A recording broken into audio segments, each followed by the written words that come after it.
എറണാകുളം യളംകുളത്തെ ഫ്ളാറ്റിൽ നിന്ന് MDMA പിടികൂടിയ സംഭവത്തിൽ ഇപ്പോൾ കൂടുതൽ കണ്ടെത്തലുകൾ വരുന്നുണ്ട്.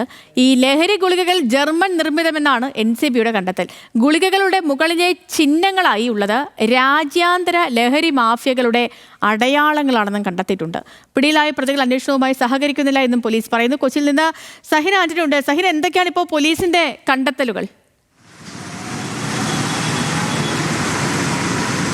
സേതു, അതായത് ഈ ലഹരി മരുന്ന് കേസുമായി ബന്ധപ്പെട്ടുകൊണ്ട് കഴിഞ്ഞ ദിവസമായിരുന്നു എളംകുളത്തെ ഫ്ളാറ്റിൽ നിന്നും 4 പേർ പിടിയിലായത്. NCBയുടെ അന്വേഷണത്തിലാണ് ഇവരിൽ നിന്നും പിടിച്ചെടുത്ത ഗുളികകൾ അത് ജർമ്മൻ നിർമ്മിതമായ MDMA ആണെന്ന് മനസ്സിലാക്കാൻ കഴിഞ്ഞിരിക്കുന്നത്. കാരണം അതിൽ ചില ചിഹ്നങ്ങളുണ്ടായിരുന്നു. അത് രാജ്യാന്തര ലഹരിമരുന്ന് മാഫിയയുടെ ചിഹ്നങ്ങളാണെന്ന് NCBക്ക് ഉറപ്പിക്കാൻ കഴിഞ്ഞിട്ടുണ്ട്. ഈ ലഹരിമരുന്ന് എത്തിയിരിക്കുന്നത് ബംഗളൂരുവിൽ നിന്നുമാണ്. അതുകൊണ്ട് തന്നെ ഇത് രാജ്യാന്തര ലഹരിമരുന്ന് മാഫിയയുടെ സംഘങ്ങളിൽപ്പെട്ട ആളുകളാണ് ഇവരെന്നുള്ള സംശയം NCBക്ക് വർദ്ധിച്ചിരിക്കുകയാണ്. മറ്റൊന്ന്, ഇതിൽ പിടിയിലായ മലപ്പുറം സ്വദേശി മുഹമ്മദ് ഷാമിൽ കഴിഞ്ഞ 8 മാസമായി ലഹരി കച്ചവടം നടത്തുകയാണ്. ഇയാൾ വിദേശത്ത് ഗൾഫിൽ അക്കൗണ്ടന്റായി ജോലി ചെയ്തിരുന്ന ആളാണ്. അതിനുശേഷമാണ് ഇവിടെ എത്തി ലഹരി കച്ചവടം നടത്തുന്നത്. അപ്പോൾ തന്നെ നമുക്ക് ഊഹിക്കാം എത്രയധികം ലാഭം ഇതിൽ ഇവരുണ്ടാക്കിയിരുന്നു എന്നുള്ളത്. കാരണം അക്കൗണ്ടന്റായി ഗൾഫിൽ ജോലി ചെയ്തിരുന്ന ഒരാൾ ഇവിടെ വന്ന് ലഹരി കച്ചവടം നടത്തുന്നു എന്ന് പറയുമ്പോൾ തന്നെ നമുക്ക് മനസ്സിലാക്കാവുന്നതാണ്.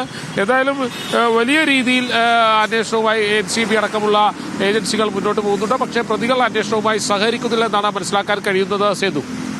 ശരി സഹിൻ, ഓക്കെ. ഗുരുതരമായ കണ്ടെത്തലുകളാണ് NCB നടത്തിയിരിക്കുന്നത്, പോലീസ് കണ്ടെത്തിയിരിക്കുന്നത്. വിവരങ്ങൾ നൽകുകയായിരുന്നു സഹിൻ ആന്റണി.